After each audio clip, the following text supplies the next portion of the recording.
Hello, I'm Mark Hall Patton. I want to welcome you to the Clark County Museum. Today I'm going to be telling you about the toll house out here. You know, you've been out to the museum, you've walked around, you've probably seen our little ghost town recreation here. But you might wonder, what is a toll house and why would we have one here? Well, in the Old West, a lot of the early roads that were created, just like all over the United States, were toll roads. They were created by private companies. They weren't created by the state or the county or the city because the money wasn't there to create the roads. But in order to charge people to go over the road, you had to have a barrier across the road and charge somebody at that barrier and then move the barrier. Now, if you're having a road out in the middle of nowhere, you had to have somewhere for the person who's covering that barrier to live. Now, you might look at this and say, well, this is not a very big place to live, and it wasn't.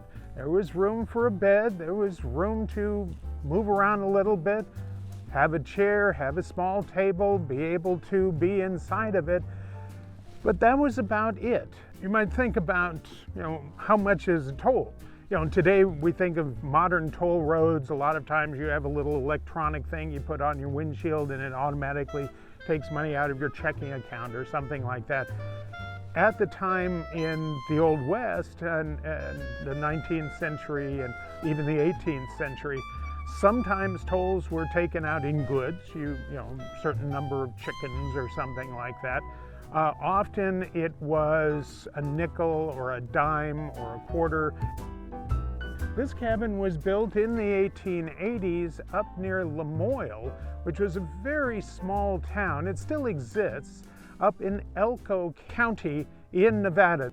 This particular building was picked up and moved back in the 1930s by a man named Robert Caudill. Robert Caudill went by the name of Dobie Doc. Dobie Doc was quite a character in the Old West, in Nevada mainly. He ended up owning bars, he ended up doing many different things, but one of the things he was interested in was collecting the Old West. And he collected buildings, he collected trunks, he collected stuff. And in the mid-1940s, with the opening of the Last Frontier casino on the Strip, the Last Frontier decided, the manager there, a man named Bill Moore, decided that he wanted to have an attraction there. And the Last Frontier Village was sort of like Knott's Berry Farm. It was a ghost town sort of attraction, and he worked with Dobie Doc, who brought in all of these old buildings that he had, and they built other ones, and it was a place that you could bring your family. There was a sweet shop, there was a leather shop, there was a place that you could go that was the bar where you could get your sarsaparilla and things like that. There was a place that you could see shows and all kinds of things. There was a train there that you could climb on. There were shootouts in the street. There was all kinds of things to do, and it kept being built up, and it was quite the place to go. And it was something that was there through the early 1960s. When the Last Frontier became the New Frontier and it was rebuilt and all of that went away. So what happened to all of the buildings? Well, the buildings all ended up being moved out to a place called Fort Lucinda.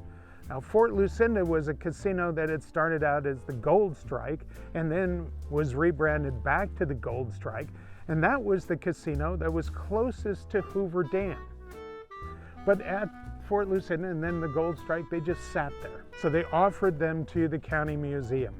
And we decided, yes, we would accept them, but there were only 3 buildings that could be moved. And one of them was the LaMoille toll cabin. So we had it picked up and we moved it here and we set it down here and we've stabilized it so it can be seen by anybody that comes out to the museum. When you come to the museum, you're welcome to come out here and see it. It is an 1880s structure, so it is a very early structure, but this is one of the best traveled 1880s structures in Nevada. When you think about it, it's moved all the way from northern Nevada down here to the Strip, out almost to the dam, and right back here to Henderson. So we have it here for you to see. Remember, the museum is open 7 days a week, 9 to 4:30. We're here to welcome you. It is only $2 to go through, and it's $1 if you're under 18 or over 55 like I am. You know, it's the best bargain in the valley. I hope you'll come out and visit us.